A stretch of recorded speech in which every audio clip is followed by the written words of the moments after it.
The room held 63 people. Soft lighting, white tablecloths, a balloon arch in emerald green because those were my thesis colors. My best friend Jess had spent 2 hours getting the gradient right. There was a slideshow waiting on the screen behind the podium. Photos from the last 4 years. Late nights in the library. Coffee cups stacked like monuments. That one picture of me asleep at my desk, with a highlighter still in my hand. And then my husband stood up. He didn't tap a glass. He didn't clear his throat dramatically. He just rose from his seat the way he does everything, quietly, with complete intention, and picked up the small wireless microphone our venue coordinator had left on the head table. The conversations around the room softened. People turned. Noah has a presence that doesn't announce itself. It just arrives, and once it does, the air reorganizes around it. "Before we get to the toasts," he said, his voice even, measured, the kind of voice that makes juries lean forward. "There's something I think everyone here should understand about tonight.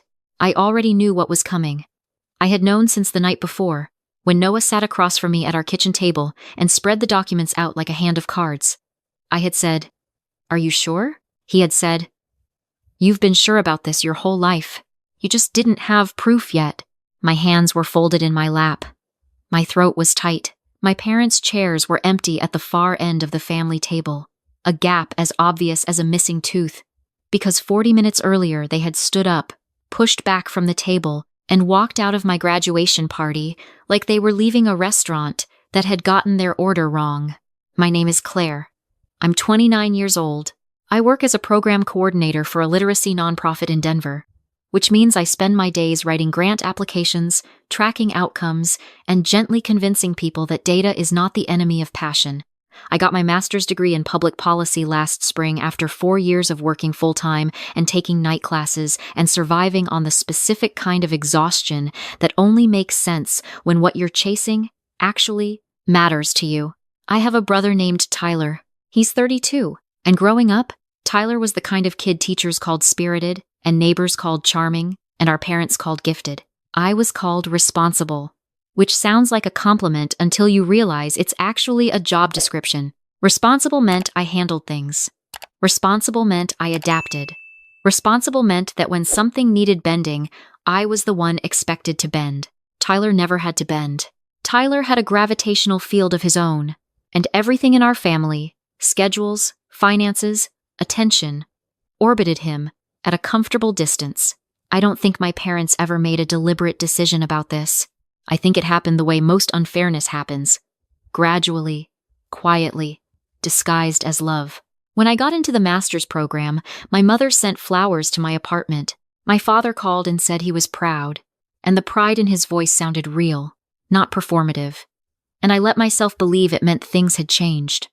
I was 25. I still thought adulthood would eventually level the terrain. For the graduation party, I planned everything myself. I chose the venue 8 months out, a renovated warehouse space in Reno that did private events on weekends. I paid the deposit. I sent invitations. I built a playlist. I arranged for a catering spread that included my grandmother's deviled egg recipe because she had died 2 years earlier, and I wanted her at the table in whatever way I could manage. My parents said they would come. My mother asked 3 times about the parking situation, which I had learned to interpret as genuine enthusiasm. My father said he'd give a toast. For a few months, the party existed in my mind as the moment I'd finally get to exhale. Then Tyler called me on a Thursday night in February. I was at my desk, grading intern reports when his name lit up my phone. Tyler didn't call often, and when he did, it usually meant one of 2 things. He needed something, or something had already happened, and he was informing me of it as a courtesy. "Hey," he said, cheerful in the boneless way of someone who has never once called to deliver bad news. "So I've been looking at this retreat." I saved my document. Something in my stomach shifted. "What retreat?" I said. "It's this entrepreneurship intensive in Charleston. 5 days, networking, workshops, a few investors are going to be there." He paused and I could hear him scrolling something on his end. "It's actually a really big deal for my consulting thing." Tyler's consulting thing was a business he had been starting for going on 3 years. It had a website, a logo, and a set of business cards that I had never seen him actually hand to anyone. "When is it?" I asked. He said the dates. I stared at my desk calendar. Those were the same dates as my graduation party. Not adjacent, not a weekend before or after. The same Friday through Sunday. Tyler, I said carefully. That's when my party is. He made a sound, half laugh, half sigh. Yeah, I know. That's kind of why I'm calling. I waited. Mom and Dad were thinking. He started. Maybe you could push it? Like 2 or 3 weeks out? The venue might still have something. I thought about the deposit I had paid. I thought about the invitations I had already sent, the catering contract, the 63 people who had adjusted their schedules. The invitations are out, I said. I know, but people understand these things. It's not like you're canceling, just moving it. I have a contract with the venue. Tyler, I think I need you to understand something, I said, and even to myself, my voice sounded too careful, too practiced in the art of not making things worse. I've been planning this for 8 months, he exhaled. Claire. It's a really big opportunity. For you, I said. For the family, he said. And I could hear the slight shift in his tone, the one that meant he was deploying the language my parents used. Family priorities, family investment, as though his opportunities were group property and my milestones were personal inconveniences. I'm not moving it, I said. He didn't argue. He just said, I'll let them know. My mother called 2 days later. She opened with warmth, the kind of warmth that has a ceiling, that lets you feel it only up to a point. Oh, honey, I just feel terrible about the timing. I really do. But you have to understand what this could mean for Tyler. He's been working so hard. Mom, I started. I know you've put a lot into the party, she said. But a party can be rescheduled. An opportunity like this, these investor connections, that's not something that comes around again. So, I should reschedule my graduation party, I said. Because Tyler wants to go to a networking retreat. It's not just a retreat, she said, and her warmth dropped a half degree. This is his future, Claire. You have your degree. You have Noah. You have your job. You're going to be fine. Tyler needs this. I had heard some version of this sentence my entire life. You're going to be fine. It was the family's way of saying your needs are already met, so step aside, I said. I'm not moving the date. The silence that followed was the kind my mother used for recalibration. Then she said, soft and careful, like she was handing me something fragile.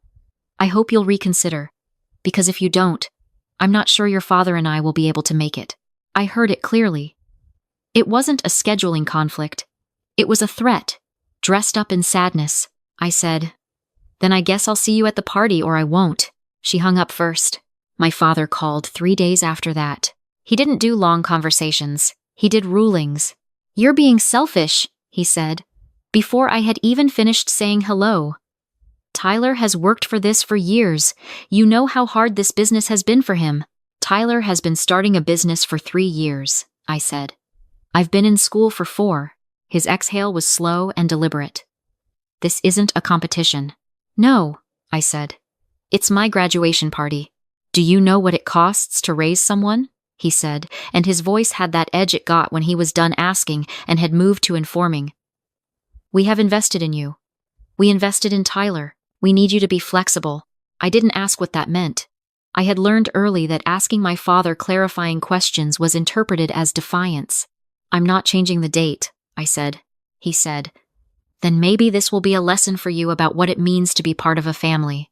The phrase hit me somewhere between my chest and my spine.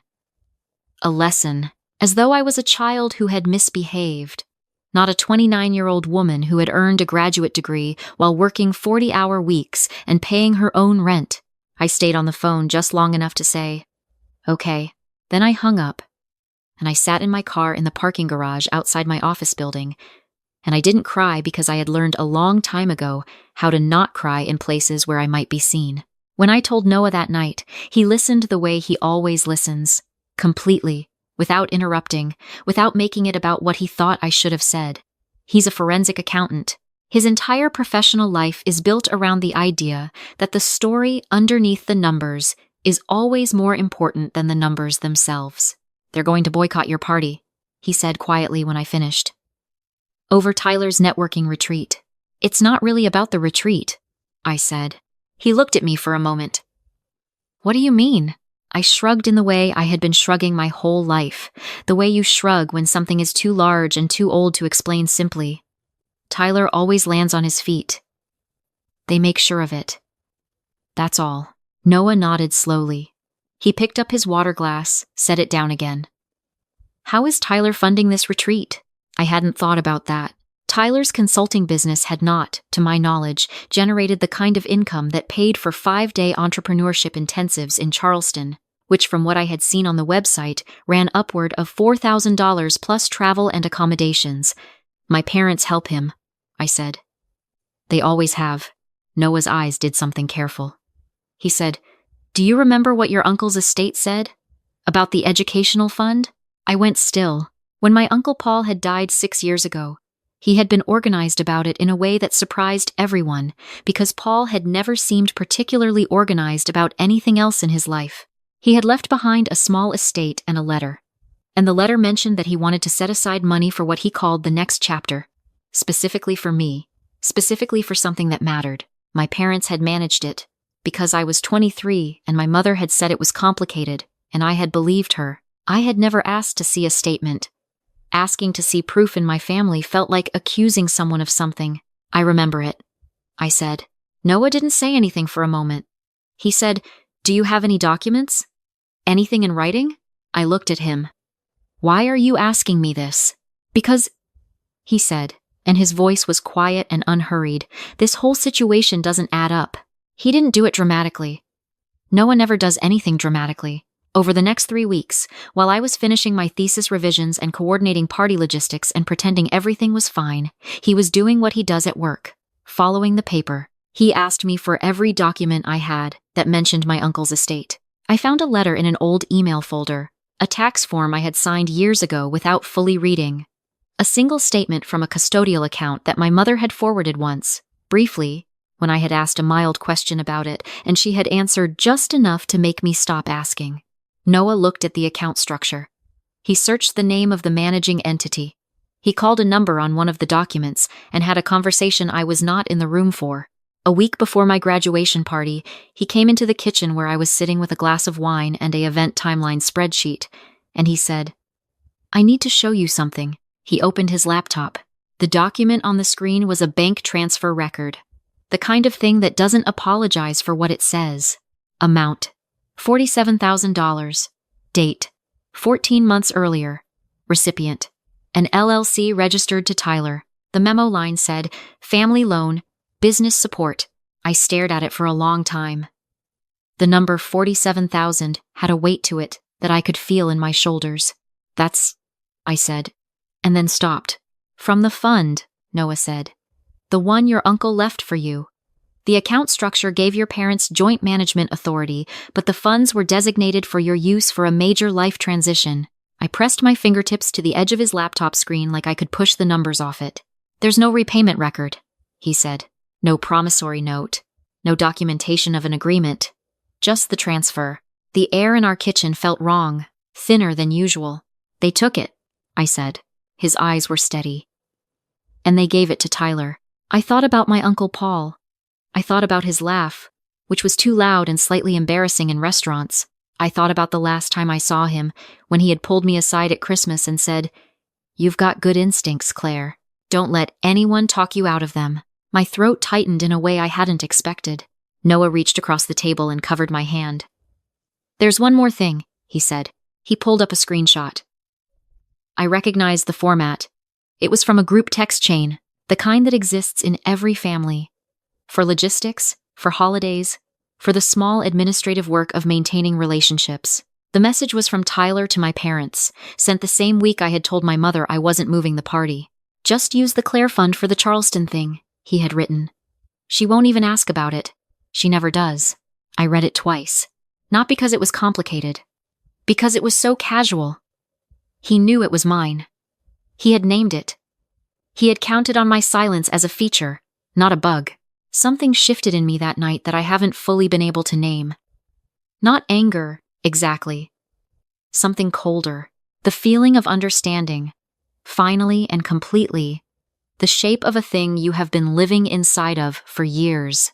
2 days before the party, my mother called one more time. she said. I just want to check in. I want to see if we can get to a good place before the weekend. I said. I'm not moving the party, Mom. She sighed. I know. I hope you know we love you. I said. I know, she said. And I hope you know that if Tyler misses this retreat, it's going to really set him back. He's worked so hard to get to this point. There it was again. His future, his work, his opportunity. And I thought, whose money was he using to get to this point? I said. I hope you'll both be there Saturday, she said. We'll see. They came. I'll give them that. They arrived at the venue early, which surprised me. My mother in a pale blue dress. My father in a blazer he reserved for things he wanted other people to believe he was enthusiastic about. They greeted Noah with the particular politeness they used for people they had decided to tolerate. They found their table. They sat down. For 2 hours, it was almost fine. Then Tyler texted my mother from the airport. And whatever he said, she showed it to my father. And whatever my father decided in that moment, he decided it in about 30 seconds. I was at the front of the room talking to my advisor when I heard the chairs. My father stood. His chair made a sound against the floor that cut through the conversation around him. My mother stood beside him. And my father, who had never once in my life made a scene in public because scenes were for people without dignity, looked across the room at me and said, loud enough for the tables nearest him to hear, "We're needed elsewhere." My mother looked at her purse. My father said, "I hope tonight is everything you wanted, Claire." And he said it in a way that meant the opposite. They walked out. I watched them go. I felt 61 faces turn toward me in slow motion. The awkward sympathy of people who have just witnessed something they weren't supposed to see. Jess, standing near the balloon arch, caught my eye and mouthed, "Are you okay?" I nodded. My hands were calm. My face was doing what my face has always done. When something breaks inside me, it stayed still. I finished my conversation with my advisor. I walked back to the head table. I sat down next to Noah, and he looked at me with the particular expression he has that requires no translation. I almost said, "Let's just get through the night." I almost said, "It doesn't matter." But he was already reaching for the microphone. "Before we get to the toasts," he said. And the room went quiet with the sudden attention of people who had been watching a situation and were now being addressed directly about it. There's something I think everyone here should understand about tonight. He was not angry. Anger would have made it easier to dismiss. He was precise, the way he is when he's presenting findings, when the facts are the argument and emotion would only get in the way. "You saw Claire's parents leave a few minutes ago?" he said. "I'd like to tell you why." Someone near the back put down a glass. "Claire has spent 4 years working full-time while completing her master's degree," he said. "You all know that. What you may not know is that 4 years ago, her uncle left a fund specifically designated for her for a major life milestone. His exact language was the next chapter. He reached toward his inside jacket pocket and produced a single folded page, which he unfolded and handed to our venue coordinator, who walked it to the projector table without being asked, because Noah had arranged this quietly, efficiently, the night before.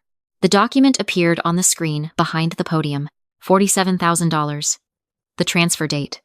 The recipient LLC. The room did something I can only describe as a collective intake of breath held for just a moment too long. 14 months ago, Noah said. That money was transferred out of the fund to Claire's brother's business account. There is no repayment record. There is no loan agreement. There is no documentation that Claire was ever informed. A woman at a corner table whispered something to the man next to her. Noah clicked to the next slide. The screenshot. Tyler's message to my parents. In clean black text on a white background. His words sitting there with the specific weight of something that cannot be undone. Just use the Claire fund for the Charleston thing. She won't even ask about it. She never does. The room went very quiet. Not the polite quiet of people waiting for someone to finish. The pressurized quiet of 63 people adjusting, rapidly, everything they had assumed. When Claire's parents left tonight, Noah said. It was not because of a scheduling conflict. It was not because they were needed elsewhere. He paused and looked at the screen, then back at the room. It was because Tyler flew to Charleston today for an event funded with Claire's money, and when Claire refused to move her graduation party so her brother wouldn't have to choose between the retreat and the celebration, they chose for her. He lowered the microphone slightly. He looked at me. His voice stayed level but lost its forensic distance. He said, Claire has spent her entire life being told that asking for what's hers is selfish, that being flexible is the same as being loved. He stopped for one beat. Tonight is not about that. And then he said, This degree belongs to her. This room belongs to her. Whatever they try to take, they cannot have tonight. I had not planned to cry. I don't cry well. I cry in the graceless way of someone who is genuinely surprised by their own emotion. Face going hot and irregular, the kind of tears that embarrass me because they suggest a loss of control I would rather not perform in public. But I cried. Quietly, quickly, wiping my face with the back of my hand while Jess reached over from the next chair and put her hand on my arm. And then someone started clapping. It started with my best friend Marcus from grad school, who has never in the 6 years I've known him done anything quietly. And then it moved. And for a moment, inside the noise of 63 people expressing something I didn't quite have a word for, the room felt like the clearest place I had ever stood. The rest of the night existed in 2 registers simultaneously. On the surface, it was a party. There were toasts, there was food, there was dancing, because Jess had built a playlist that she referred to as emotionally strategic. People hugged me and said things into my ear that I held on to. Underneath that surface, something had changed in the structure of things, and I could feel it in the way you feel a shift in weather before the clouds arrive. My mother called at 11:17 that night. I was sitting on a bench outside the venue with my shoes off, talking to Noah, and watching the parking lot empty out. She left a voicemail. I did not listen to it until the next morning. Her voice was controlled in the way of someone managing a version of events. She said, I hope you're proud of yourself. Making a scene in front of all those people, that was not the kind of person we raised you to be. There were 2 more voicemails after that. My father's was shorter. He said, You've made your point, Claire. I hope it was worth it. Tyler sent a text at midnight from Charleston. It said, Seriously? I typed back, Seriously. He responded, That was so unnecessary. Dad is furious. I put my phone in my purse and left it there. Noah had spent 3 weeks building a paper trail before the party. He had spent the week before the party talking to a lawyer who specialized in estate and trust disputes. The letter we sent on Monday morning was 22 pages, which is long for a demand letter, but Noah had been thorough. The letter outlined the fund's structure, the designated purpose, the transfer without documented consent, Tyler's message demonstrating prior knowledge, and the legal avenues available to us. It requested restitution within 30 days and restructuring of the account's management authority. My mother called 4 times the day she received it. I did not answer. My father called once and left a voicemail that lasted 8 minutes, in which he said variously that I was tearing the family apart, that I had humiliated them, that lawyers were for people who didn't trust their own family, and that if I thought this was going to bring us closer, I was wrong. Tyler called and said, Claire, come on. I texted back, I think you meant to say you're sorry. He did not respond. What happened over the following 2 months was not dramatic. It was paperwork. It was phone calls between lawyers. It was the slow, grinding machinery of accountability being forced to function. My parents did not admit to wrongdoing. They framed it, throughout every communication, as a misunderstanding of fund language, as a family decision made in good faith, as something that would have been repaid eventually if I had simply been patient. The lawyer called this repositioning. Noah called it what it was. The settlement was signed on a Tuesday, 8 weeks after the party. The fund was restructured. A repayment schedule was established. The documentation now had teeth. I did not post about it. I did not write a public thread. I did not call relatives with updates. When people asked how I was doing, I said, fine, and that was mostly true. The harder thing was the silence that came after. My parents and I did not speak for 3 months. Tyler sent occasional texts, low frequency and carefully worded, like someone testing ice. I responded when I felt like it, and didn't when I didn't, which is a freedom I had not previously allowed myself. I thought about my Uncle Paul a lot during those months. I thought about his letter, the one that had said the next chapter. I thought about what he had understood about me, that I had not yet understood about myself, that I had a next chapter coming, that it would require resources, that those resources were mine. My family had looked at that and seen an opportunity. I had looked at it and thought, someday, when someone says it's okay to ask, the thing no one tells you about families like mine is that the asking was never going to be welcomed. The structure only works if the responsible one keeps not asking.